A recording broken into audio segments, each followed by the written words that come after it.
My life has been abundantly blessed and guided by my ancestors who knew that hard work, ingenuity, principle, and fairness were the keystones that could illuminate a pathway to self-worth, happiness, and success.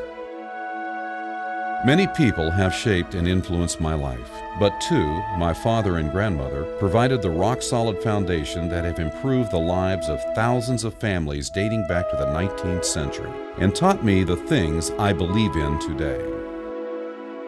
My dad, Richard Aubrey Racy, known best to all of his friends as Dyke, instilled in me a profound appreciation of what responsibility means. Dyke Racy was the son of a hard-working first-generation American, my namesake, John Racy. John was raised in an almost all-German community near Frostburg, Maryland. He wanted to be in the timber business and moved to Davis, West Virginia, where he worked in the old-growth forest so thick that he would later tell his sons that the only way you could see anything was to look up. He was a teamster by trade, and he would take his team of horses and a supply wagon over the rugged mountains of West Virginia into Winchester, where he brought back supplies and merchandise, finally opening a store in Davis in the early part of the last century that carried everything from groceries to horse collars.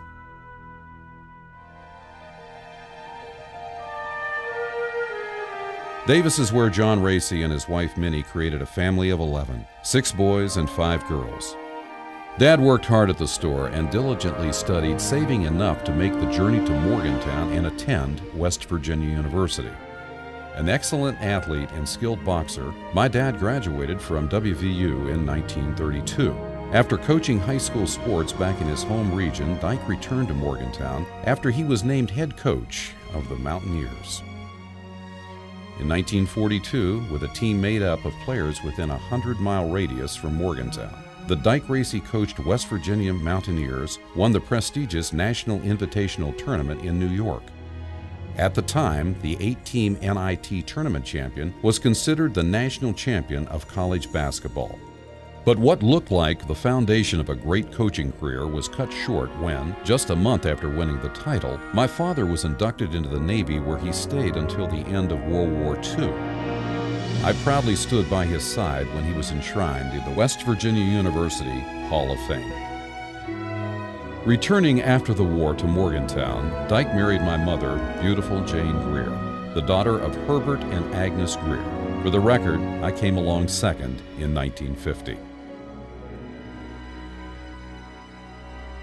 My grandmother, Agnes Reeves Greer, was born in Dover, Ohio, the daughter of Jeremiah and Jane Reeves. Her father was a remarkable man. Born in Wales and an iron worker as a young man, he came to America with his brother Jabez just after the Civil War.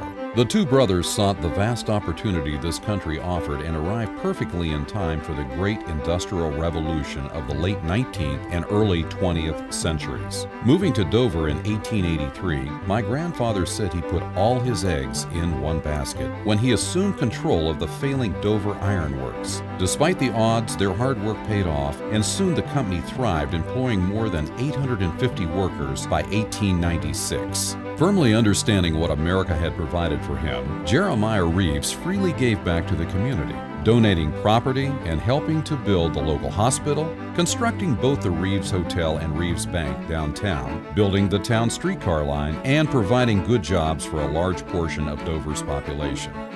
He passed in 1920, having amassed a personal fortune of over $1.4 million, 53 years after he and Jabez landed in America penniless.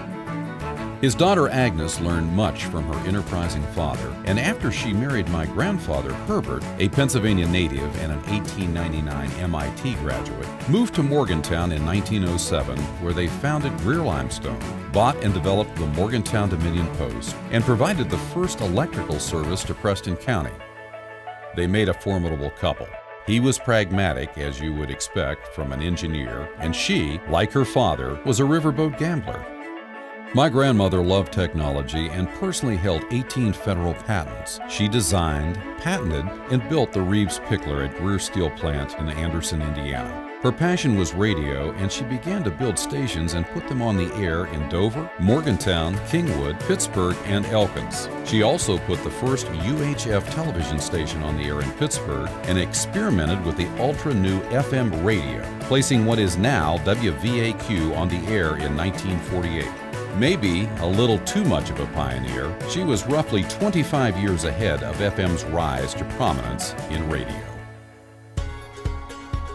I inherited my grandmother's love of radio, and when it was my turn to continue her legacy after graduating from WVU in 1973, I was lucky enough to purchase back the station she put on the air in Elkins and add another 25 radio stations to our portfolio around the state. In 1985, our parent company, West Virginia Radio Corporation, started the Metro News Radio Network to provide news, sports, information, and weather to a wonderful network of 62 stations all across the state. Today, Greer-Industries have both maintained and expanded to include Greer Steel in Dover, Greer Limestone outside of Morgantown, Greer Lime in Riverton, Seneca Caverns, West Virginia Radio Corporation, the Morgantown Dominion Post, and Greer Asphalt. In recent years, we built a premier golf course in Pikewood National, just outside of Morgantown. Named in 2009 by Golf Digest magazine, the best new private course in America. It is a tribute to my dad, who loved the game with the same fervor that he embraced life. Our newest company, Pikewood Creative, a high-end video production house, helped in telling this story. Family is the bedrock of our society. My blessings include a great partner in my wife Liz and our two wonderful daughters, Jane and Agnes. They make what I do each and every day both meaningful and full of purpose. My ancestors believed in the American dream. They provided both the leadership and the inspiration to continue the legacy forward. Along with hundreds of colleagues across 3 states, but primarily in West Virginia, we work together every day to provide natural resources that build roads, clean the water you drink, and help in the construction of our state's infrastructure. We inform and entertain through newspaper and radio, visually stimulate and enlighten through HD video, and provide extremely close tolerance strip steel to manufacturers from coast to coast. You and your family use these products every day. My grandfathers, my grandmothers, and my parents showed me the way to accountability, responsibility, and success. I am indebted to them and work every day to keep this great American legacy alive.